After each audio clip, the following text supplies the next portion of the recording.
তাই দাঁড়িয়ে প্রথমবারে আমি প্রণাম করি আপনাদিগের পদনখরে।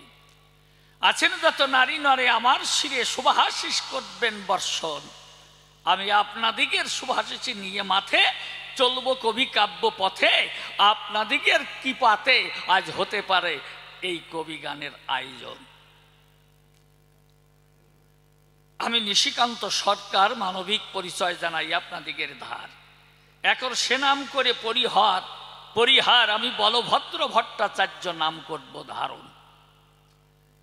তাহলে সকলেই এবার করবেন ধার্য ভূমিকায় আমি বলভদ্র ভট্টাচার্য।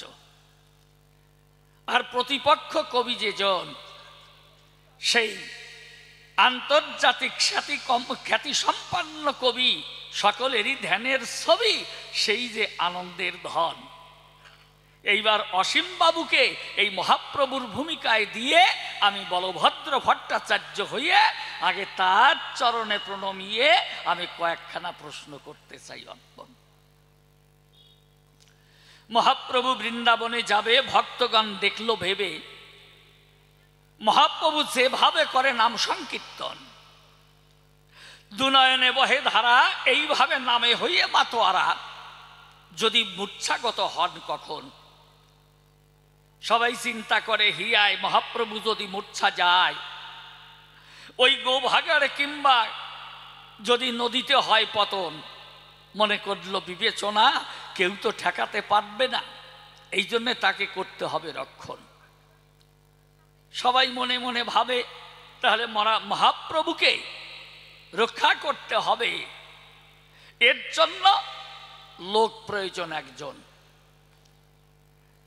মহাপ্রভু হরিনাম করলে পরে খুলে বলি আপনাদিগের ধারে, তাই তার সেই মধুর সুরে শুনে তার মুখে নাম কীর্তন সকলের হৃদয় বিগলিত হয়। কি দেব পরিচয়, তার স্বাভাবিকতা থাকে না কখন। খুলে বলি সবাস্থান, সেও হয়ে যায় একেবারে মধ্যমান, থাকে না তার বাহ্য জ্ঞান। তাই ভক্তগণে করিয়া চিন্তন, মনে মনে ভাবে এইরকম কঠিন মানুষ কোথায় পাবে যাকে মহাপ্রভুর সঙ্গে দেবে, এইভাবে সে মহাপ্রভুকে করতে পারবে রক্ষণ। সবাই চিন্তা করে করে তখন খুঁজে পেল আমারে। মানে পৃথিবীর পরে আমার মতো কঠিন মানুষ আর নাই কোনো জন। মহাপ্রভুর মুখের নাম শুনলে পরে ওই পাহাড় পর্যন্ত বিগলিত হয় চরাচরে। আর আমি এই ইটের সুটকির চেয়েও অদম, আপনাদের কাছে করি বর্ণনা। এখনো মধুর নাম কীর্তন শুনিয়ে খুলে বলি আপনাদিগের সদনে কোনো ভক্তি নির্বহে না আমার নয়নে, অর্থাৎ আমার এই অন্তর কখনো গলে না। আমার এত বড় পাষাণ মন, তাই সকলে করে নির্বাচন আমাকে কিন্তু মহাপ্রভুর সঙ্গে করল প্রিয়না। আমি তখন মহাপ্রভুর সঙ্গে যাই। যেতে যেতে চলতে চলতে পথে যখন আপনার ঝাড়িখণ্ডে গিয়ে দাঁড়াই, আমি জানাই আপনাদিগের গোচরে ঝাড়িখণ্ডে গেলে পরে দেখি যে সুন্দর পরিবেশ বিরাজ করে, আর ওই মহাপ্রভু মধুর সুরে করেছেন হরিনাম কীর্তন। আমি আগে আগে আসি বলি আপনাদিগের কাছাকাছি, আর পিছনে আমার ওই মহাপ্রভু গৌরাঙ্গ রতন। গলে খুলে বলি আপনাদিগের কাছে, হঠাৎ চেয়ে দেখি একটা গাছের নিচে সেই বিরাট ব্যাঘ্র নিয়ে উদগ্র আগ্রহ ওইখানে বসে আছে। আমি ভীত সন্ত্রস্ত হলো তখন আমার মন। তাই তো আমি এইভাবে ওই বাঘ দেখে ভয় পেয়ে ভাবলাম আমাকে তো ফেলবে খেয়ে, তাড়াতাড়ি দৌড়ে গিয়ে এক বৃক্ষে করলাম আরোহণ। ভাবলাম যে মহাপ্রভুকে খায় তো খাক, ও জ্বালা যায় তো যাক, আগে তো বাঁচাই আমার জীবন। এই চিন্তা করিয়ে তখন উঠলাম ওই গাছের উপরে। এমন সময় চেয়ে দেখি নজরে মহাপ্রভু তো বিগলিত মন, বাহ্যজ্ঞান শূন্য হয়ে ওই মধুর সুরে হরিনাম গেয়ে গেয়ে তিনি ওইভাবে ওই গাছের নিচে বাঘের পাশ দিয়ে চলছেন, ধেয়ে বাঘের গায়ে পা লাগলো। যখনই বাঘের গায়ে পা লেগেছিল অমনি ব্যাঘ্রত ঝম্প দিয়ে উঠে গেল। মহাপ্রভু দুই স্কন্ধে দুই পা তুলে দিল। তখন কি দেব পরিচয় জানি না, কিসে যেন কি হয়। ওই ব্যাঘ্রের অবস্থা হয়ে গেল কেমন, মহাপ্রভুর দিকে চেয়ে থেকে টপ টপ করে জল ঝরেছে বাঘের চোখে। অমনি নিচে নেমে গিয়ে মহাপ্রভুর শ্রীপাদ পদ্মে প্রণাম করল। খুলে বলি আপনাদের কাছে, ওই বনের বাঘও তখন মহাপ্রভুর মুখের হরিনাম শুনে, খুলে বলি আপনাদের সন্নিধানে প্রেমানন্দে তখন দুই বাহু তুলে নাচে। হরি বলো, হরি বলো, হরি।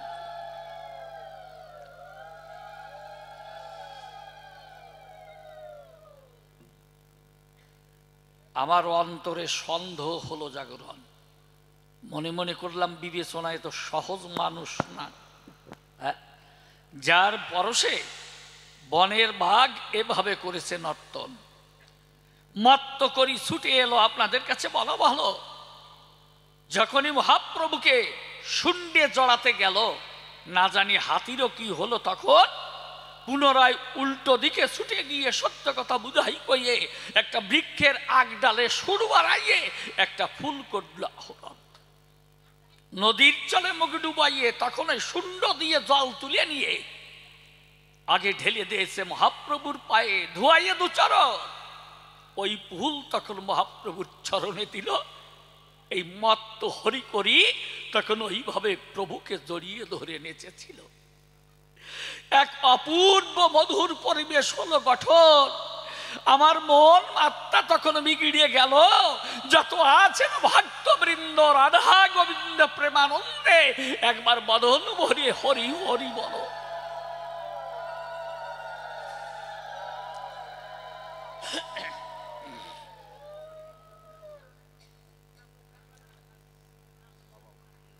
এই জন্যে আমার মনে আছে, ভাবো এইবার মহাপ্রভুর চরণে কয়েকখানা প্রশ্ন নিবেদন করে যাব।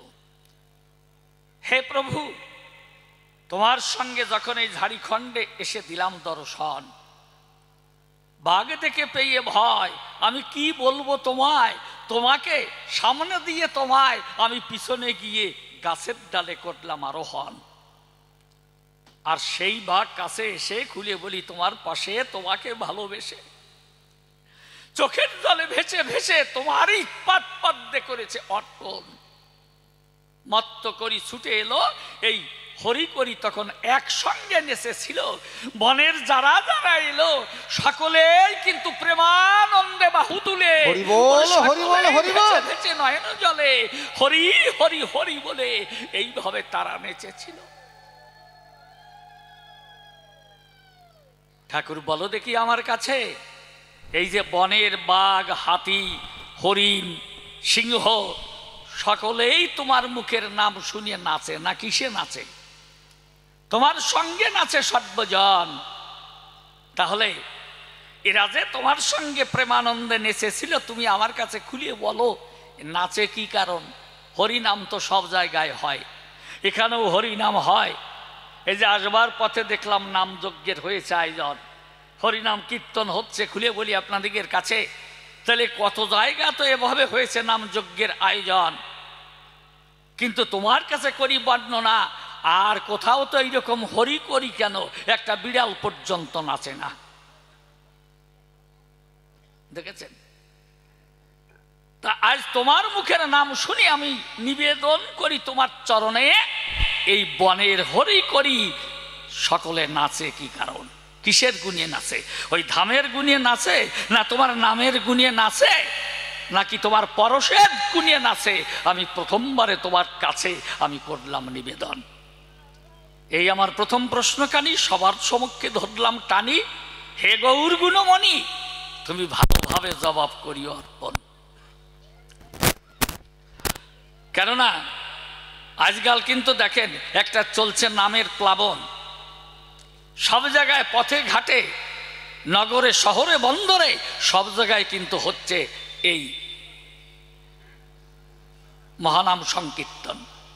কিন্তু আপনারা করে দেখুন বিবেচনা, কই কারো মুখের নাম শুনে তো এইভাবে এই বনের বাঘ, সিংহ, হাতি এরা নাচে না, যে কোনো পশু নাচে না কখন, আর মানুষ তো নাচেই না, নাচে খুলে বলি আপনাদিকের কাছে দেখেন না, ওইদিকে নামযজ্ঞ যা হবার হয় কি দেবো পরিচয়, আর ওদিকে বাইরে দিয়ে খেমটি নাচন নাচে।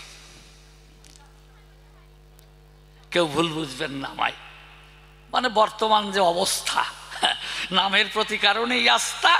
এই জন্যে আমি তোমার কাছে করি জিজ্ঞাসন, তাহলে অন্য কারো মুখে নাম শুনলে পরে এইভাবে বনের পশুরা নাচে না কোনো প্রকারে? তাই প্রশ্ন করলাম তোমার ধারে, যে বনের পশু নাচে কি কারণ? হরি করি কি জন্য নেচেছিল আমার কাছে খুলে বলো। তোমার মুখে নাম শুনতে পেল যখন, তারা প্রেমানন্দে বাহু তুলে তখন ভেসে ভেসে নয়ন জলে তোমারই সঙ্গে তারা এইভাবে বনতলে একসঙ্গে নেচেছিল। তাই প্রথম প্রশ্ন করি দান, হে মহাপ্রভু তোমার চরণে প্রণাম দিলাম, এখন তুমি আমার প্রণাম নিও, ভালোভাবে আমার জবাব দিও। এই হরি করি, এই যে নাচিছে ঝাড়িখণ্ডের বন, এ কোন গুণে নেচেছিল আমার কাছে খুলিয়ে বলো। এ কি ওই ধামের গুণ ছিল, নামের গুণ ছিল, না তোমার গুণ ছিল, না তোমার পরশের গুণ ছিল, না তোমার চরণের গুণ ছিল? কোন গুণে তারা নেচেছিল আমার জানার প্রয়োজন। আর কারো মুখের নাম শুনে তো নাচে না। তাই করে দেখো বিবেচনা, ওই বনের পশু পাখি সর্বজনা তারা শুনে তোমার মুখে হরিনাম কীর্তন কেন এইভাবে নেচেছিল আমার কাছে খুলিয়ে বলো। এই প্রথম প্রশ্নই পুনরায় করলাম উত্থাপন। এইবার মনে আছে ভাবো। সাধুগুরু বৈষ্ণব হেরি আর যত পুরুষ নারী আমার ভক্তিপূর্ণ প্রণাম গ্রহণ করিবেন সবাই। মনরে একবার হরি বল, এ নাম দুর্বলের বল, নাম বিনে কি আছে বল এ ভব সংসারে।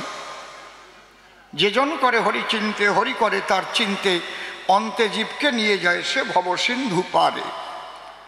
তাই বলি মন রসনা তেজে বিষয় বাসনা, কেলে সোনার উপাসনা করো সার। ওই যে হরি দীনবন্ধু পাইলে তার কৃপা বিন্দু, ভব সিন্ধু সেদিন হবি পার। মনশিক্ষা করে শেষ বক্তব্য করিব পেশ, সবিশেষ সবার মধ্যে জানাই নিবেদন। অদ্যকার যে কবিগান, এটা অনেক পুরানো অনুষ্ঠান। গতবারও আমি এই সভাস্থান দিয়েছিলাম দর্শন, এইবারও প্রাণের টানে যোগ দিয়েছি কবিগানে। তাই ভক্ত চরণে রইল আত্মনিবেদন। ভক্ত ভক্তা আছেন যারা আমাকে পূত পবিত্র আশীর্বাদ দিয়ে তারা ধন্য করবেন এই নরাধমের মানব জীবন। আপনাদের আশিস নিয়ে মাঠে যেন চলতে পারি কবি কাব্য পথে।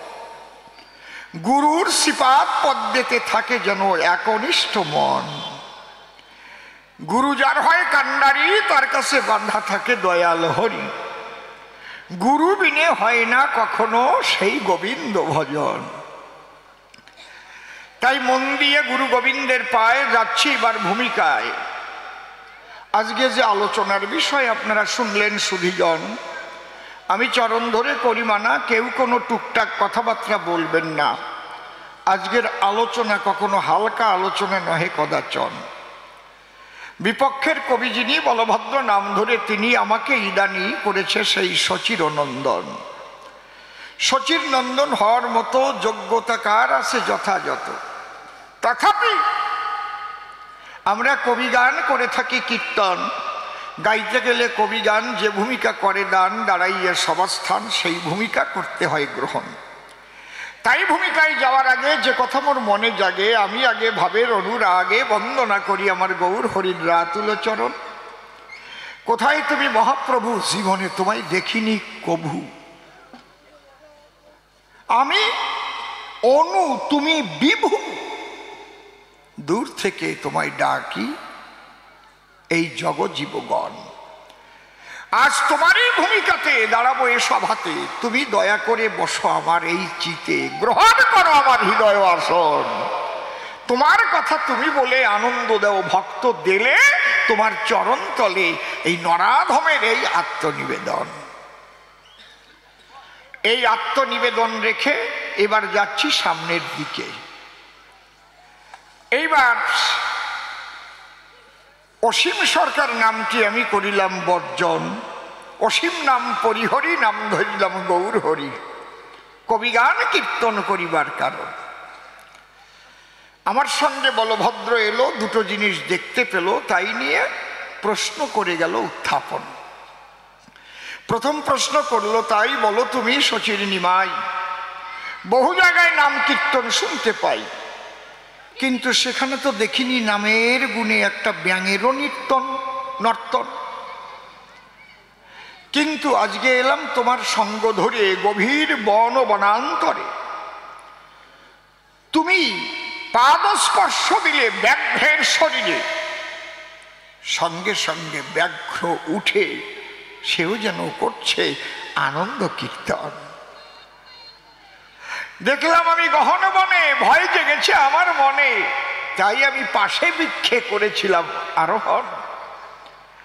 বৃক্ষ থেকে চেয়ে দেখি একই বনের জন্তু জানোয়ারের মাখামাখি, তাদেরও ঝরিছে আখি প্রেমানন্দে হরিনাম বিগলিত হয়েছে মন। তাই প্রশ্ন করি তোমার কাছে, বলো ওরা কিসের গুণে নাচে? এর মধ্যে তোমার কোনো কেরামতি আছে? নাচে কি প্রেমের গুণে, নাই বনের গুণে, না তোমার মুখের গুণে? শান্তি পাবো তাই শুনে, একটু বলো দয়াল আমার কাছে।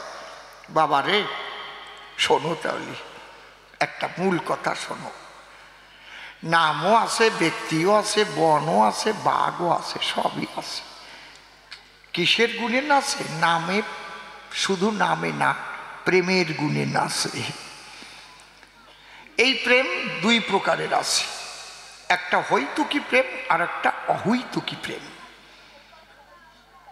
হইতুকি প্রেম বলে কারে? আমি বলি বাবা তোমার ধারে আত্মস্বার্থ পূরণের তরে যারা করে এই জগতে সাধনার ভজন। কেউ 19 বছর বিয়ে করে ছেলে মেয়ে হয় নাই ঘরে, স্বামী স্ত্রী গিয়ে রাধা গোবিন্দের কাছে কান্নাকাটি করে, ঠাকুর তুমি দাও আমাদের একটা আদরের নন্দন। আমার কাছে বলুন দেখি, তারা গোবিন্দ বা রাধারানীকে চায় নাকি? তারা হবে চরম সুখী যদি তাদের ঘরে একটা সন্তান করে জন্মগ্রহণ। তারাও কান্নাকাটি করে, গড়াগড়ি করে, 10,000 20,000 দেয় কীর্তনের ভিতরে। সাধুগুরু বৈষ্ণবদেরও জড়াইয়ে ধরে, পায়ে পড়ে, দফার দর, ওই যে দশা ধরে, সবই করে নাকি? কিন্তু কি ভাবছে তার ভিতরে তা তো বোঝে না অনেকজন, ঠিকই না? আজকে আমি ছিলাম ঘরে, এক মা দেখি জম্বের মতো কান্নাকাটি করে। আমি ভাবি ব্যাপারটা কি? একটু আগে একটা খবর এসেছে আমার ধারে, আমার একটা ছেলে আবার অ্যাক্সিডেন্ট করে হাসপাতালে, বমি হচ্ছে, এই জায়গা আবার কাঁদতেছে, কোন জ্বালায় পড়লাম? আমি ডেকে বললাম, একজনের ঠাই কান্নাকাটি কেন শুনতে পাই? বলে ওনার ছেলে আর্মিতে চাকরি করত, তারপরে যা হবার তাই হলো, আর্মিদের দেখতে পেয়ে ছেলের কথা মনে পড়ে গেল, এই জন্যে কেন্দ্রে অনাথ হলো। বোঝা গেল? আপনি ভাবতে পারবেন না যে সবাই কিন্তু কৃষ্ণের জন্য কান্দে না। যারা এসে হরি নামে বসে সবাই কি কৃষ্ণের জন্য চোখের জলে বসে? কারো স্বামী আছে দূরদেশে, কারো ছেলে কর্ম করার তরে হয়তো তাকে দুবাই শহরে, কারো গেছে স্বামী মরে, কিংবা কারো গেছে স্ত্রী মরে, কারো প্রিয়জন হারা হয়ে ওই কীর্তন শুনতে বসিয়ে কীর্তনের সুরে সুরে তার কথা মনে পড়ে, তারপরে দুই চোখে জল ঝরে। কিন্তু রাধা গোবিন্দকে পাবার তরে ঝরে না নয়ন। আমি অসীম সরকার হয়ে বলছি, আমার জীবনের প্রত্যক্ষ দর্শন। আমার যে মেজেবাইডার নাম কীর্তন গাই দেখছেন তো, ভবা পাগলা সম্প্রদায় খোল বাজায়, দেখছেন তো নাকি? নামটা আমি বলবো না, কল্যাণী সগুনা, গ্রামের নামও বললাম। তখনও বিয়ে করে নাই, আমরা ভাই বোন মিলে গান গাই, বাবা স্ত্রী সহকারে। তো ওই জায়গায় এক ভদ্রলোক আমার ভাইটারে খুব পছন্দ করে, ওনার মেয়েটা দেবার জন্য আমার বাবারে ধরে, কিন্তু মেয়েটার চলাফেরা আমার ভালো লাগে না একেবারে, একেবারে তেরা কাটা, কোনভাবে তার চলাফেরা হাঁটা বুঝতে পারছেন। ভাবলাম এই ভক্তি শূন্য মেয়ে নেওয়া যাবে না আমাদের ঘরে, আমাদের ঘরে এমন মেয়ে যাবে কিছু না হোক আমার মা বাবাকে সেবা করবে আর আমার ইষ্টদেবকে একটু ফুল জল দেবে, হরিবল। তা যদি না পারে তেমন বউ নেব কেন ঘরে। এবার মেয়ের বাবা তো শুনে ফেলিছে যে ওনাদের পছন্দ হয়েছে, অসীম সরকার একটু বিপক্ষে আছে, তাই রাত 12টার সময় আমাকে রাসের আসর পড়েছে, রাস মাইয়াকে দল, রাসে এমন মজা মজে গেছে, সবাই কান্দে আকুল হচ্ছে, কৃষ্ণ কোথায়, আমার কৃষ্ণ কোথায়। আর উনিও কান দিয়ে জম্বের গড়ান গড়াচ্ছে, গড়াই এসে আমারে জড়ায় ধরে আমার কানে কানে কয়, আমার মেয়েরা আপনার ভাইয়ের জন্য নিয়েন আপনি। উনি কানতেছে ওনার মেয়ে যাতে আমার ভাইয়ের জন্য নেই। ওরে কপাল রে, মাইরি সত্যি কথা, চোখ ছুঁয়ে পড়ছি আমি একদম, কিন্তু মিথ্যে কথা কয়। আমি মনে করলাম বিবেচনা এ মোটে নেওয়া যাবে না, হচ্ছে রাধা গোবিন্দের কীর্তন, তাই শুনে মানুষের ধরেছে নয়ন, আর ওনার মেয়ে বিয়ের দিকে মন, সেই জন্য আমার গলা জড়াই ধরিয়ে কানে কানে বলতেছে বিয়ে দেবে মেয়েটারে। আমি নিজে জানি, এ আর কেউ সাক্ষী মানতে হবে না, একদম সত্যি কথা বলতেছি। নিজের আত্মস্বার্থ পুরাণার্থে যারা ভজন করে পৃথিবীতে হয়তো কি ভক্তি মতে, তাদের স্থান আমার কথা নয়, লেখা আছে শাস্ত্রের পাতায়।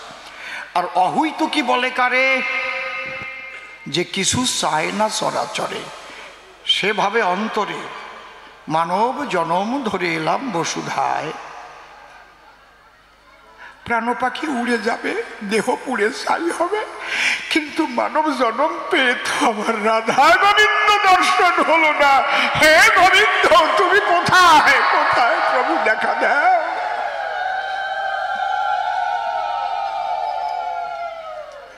তারে দিলে লক্ষ লক্ষ কোটি কোটি টাকা, বন্ধ করা যাবে না তার কৃষ্ণ নাম ডাকা। হয়তো একটা লেংটি পরিয়ে ভিক্ষা করে দাঁড়ে দাঁড়ে, কেউ সেধে দিলে তারে এক মুষ্টি খায়। কারো কাছে কিছু চায় না মোটে, শুধু কৃষ্ণ বলে প্রাণ কেন্দ্রে ওঠে। হে প্রভু, হে প্রভু দেখা দাও। হা কৃষ্ণ গোবিন্দ বলে গিয়ে ভক্তের চরণ তলে ধুলি মাখে যায়, ভক্ত দিয়ে প্রেমালিপ্ত হন, ওরে ভক্তের চরণ মস্তকে করে ধারণ, তার জীবন ধন্য করতেছে। সে শুধু বলে ডাকি টাকি, তোমরা কেউ দেখেছ নাকি আমার গোবিন্দ, বলো না আছে কোন জায়গায়। একমাত্র সে পায় আনন্দ কখন,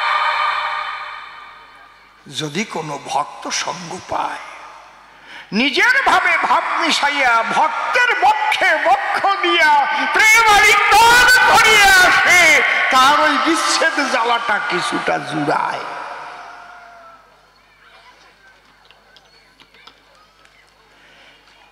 এই অহৈতুকী ভক্তের মধ্যে শ্রেষ্ঠা কোনজন, যার নাম শ্রীমতী রাধিকা রতন। বুঝতে পারছেন কি বলছি? বাবা বলভদ্র শোনো আমার কথা, আমি ছিলাম বৃন্দাবনে কৃষ্ণ জগতে পাতা, রাধারানীর ভালোবাসায় আমাকে করেছিল বন্ধন, আমি কৃষ্ণ চিন্তামণি রাধা প্রেমে হলাম ঋণী। তার সেই প্রেম সদিবার কারণ রাধার ভাবকান্তি বিলাস ধরে গৌর হয়ে নদিয়া নগরে প্রেমানন্দে কৃষ্ণ কৃষ্ণ বলে আমি কাঁদি। বল হরি বল। তাহলে আমার ভাবটা কি? ভাবটা রাধা ভাব। রাধার ভাবটা ভিতরে রাধা ভাব। রাধা ভাবটা কি? অহুই তুকি অকামনা রাগাত্মিকা বেদাতীত। এইভাবে বিগলিত হয়ে একবার হরিনাম যদি কেউ করে বসুধায়, তার সামনে যদি বাঘ আসে, বাঘ ভাসে, চোখের জলে ভেসে প্রেমানন্দে তার পদপ্রান্তে এসে গড়াগড়ি যায়। তাহলে কিসের গুণে নাচে? রাধা প্রেমের গুণে নাচে। যতক্ষণ আমার মধ্যে এই ভাব জাগরিত আছে, আমি যাব বাঘের কাছে, বাঘও খাবে না। বাঘ জ্ঞানী তো আমার ছিল না। ওটা যে বাঘ না সিংহ না হাতি না ঘোড়া, আমি তো কিছুই বুঝিনি রসের গোড়া। আমি তো সবার ভিতরে করেছি এক কৃষ্ণ দর্শন। শ্রীরাধার ভাবসাগরে গোড়া দিয়ে ডুব, যাহা যাহা নেত্রে পড়ে স্ফুরে কৃষ্ণ রূপ। এটা হচ্ছে রাধাভাব। রাধারানী ব্রজের ধুলি অঙ্গে মেখে লয়, ললিতা সখী বলে ডাকি, কেন ধুলি মাখিস রাধা গায়। রাধা বলে, তোরা যাবে বলিস ব্রজের ধুলি, আমি দেখি প্রতি ধুলির মধ্যে কৃষ্ণ বনমালী। রাধারানী জড়িয়ে ধরে তমলের বৃক্ষ, বিশাখা তাই করিয়া লক্ষ্য। বিশাখা ডেকে বলে, রাধা বলতো আমার ধারে, কি সুখ পাস তুই ওই বৃক্ষ জড়িয়ে ধরে। রাধা বলে, তোরা দেখিস কমলের বৃক্ষ, আমি দেখি এই আমার কৃষ্ণ কমলাক্ষ। এই যে রাধা বাপ, তোমার মধ্যে বাক জ্ঞান যতক্ষণ থাকবে ততক্ষণ খাবে। এই জায়গায় অশ্বিনী গোসাইয়ের একটা গান আছে, অজ্ঞান যাবে সজ্ঞান যাবে, বাহ্যজ্ঞান তোর পড়ে রবে, এই দশা তোর যখন হবে তখন উঠবে চিদানন্দের নিশান। কি সুন্দর দিয়েছে সমাধান। যদি থাকে ব্যাঘ্র জ্ঞান, আমি দেই সমাধান, ব্যাঘ্র তোমায় করিবে ভক্ষণ। যখন তুমি প্রেম জগতে ডুবে যাবে, সর্বময় এক গোবিন্দ দর্শন হবে, ওই বাঘ এসে তোমার চরণ তলে পড়ে হা কৃষ্ণ বলে লুটাবে। এইভাবে বিগলিত হতে হবে মন। আমি বললাম তোমার কাছে সেই ভাব প্রেমের গুণে বনের পশু নাচে। সেই ভাব গুরু কৃপায় করো জাগরণ। বোঝা গেল? পরিষ্কার? মনে করি ভাবো না একটা নিয়ে বেশি কসলা কসলি করবো না। প্রকৃত বুদ্ধিমান যারা দু চার কথায় বুঝে নেয় তারা। এইবার তার যে প্রশ্নের ধারা, সুখ সারি হাতে পড়ি, কিচির মিচির করি, কি করিল কীর্তন, বুঝিয়ে কোন তত্ত্বের মূল, শারীর কথায় দিলে মাথা ঝুল। এইটা করো আজ বর্ণন। তার সংস্কৃতে বলতে হবে, আবার ওইটা বাংলায় ব্যাখ্যা করতে হবে। কি ভেজালে ফেলাইছেন আজকে আমার। তাই শোনো, তোমার কাছে বলে রাখি, যার নাম সুখ পাখি, সে শাড়িকে বলে ডাকি ডাকি, কৃষ্ণের ঊর্ধ্বে আর কেউ নাই। শাড়ি পাখি ডেকে কয়, তোমার কথা ঠিক নয়, কৃষ্ণের চাইতে বড় হলো আমার বিনোদিনী রায়। বুঝতে পারছেন? সৌন্দর্যং ললনাদি ধৈর্য দলনং লীলারময় স্তম্ভিনী বীর্যং কন্দুকিতা দ্রিবর্য মমলা পারে পরার্ধং গুণা শিলং সর্বানুরঞ্জন যস্মায় তস্মাৎ প্রভু বিশ্বং বিশ্বজনীন কীর্তির অবর্তাৎ কৃষ্ণ জগন্মন মোহন। এই কথাটা সারি সুখ কয়। সৌন্দর্য ললনাদি বলি তোমায় নিরবধি, যে কৃষ্ণের রূপ সৌন্দর্য করিয়া দর্শন, আমি বলি তোমার নিকটে ললনাগণের ধৈর্যচ্যুতি ঘটে। এমন মোহনীয় মূরতি, যাকে দেখিলে জাগে স্ফুরতি, ত্রিজগতে আর আছে কোনজন। সৌন্দর্য ললনাদি ধৈর্য দলন লীলারময় স্তম্ভী বীর্যং কন্দুকিতা দ্রিবর্য মমলা। আমার কৃষ্ণ নীলদল, তার এত বীর্য বল, যেমন ছেলে পেলেরা করতল লাটাই ধরিয়ে ঘুরায়, কন্দু কৃত অদ্রি, কন্দুক মানে হচ্ছে লাটাই, অদ্রি মানে পাহাড়। লাটিম চেনেন না? লাটিম ওই ছেলেবেলে খেলা করে, বন বন বন বন করে গড়ে। গিরি গোবর্ধন পর্বত আমার কৃষ্ণের ধারে, লাটাইয়ের নেই। আমার কৃষ্ণ কি করিল? গিরি গোবর্ধন অঙ্গুলিতে ধারণ করেছিল। প্রেমানন্দে হরি বলো, কত বল বীর্য আমার প্রাণ গোবিন্দের গা।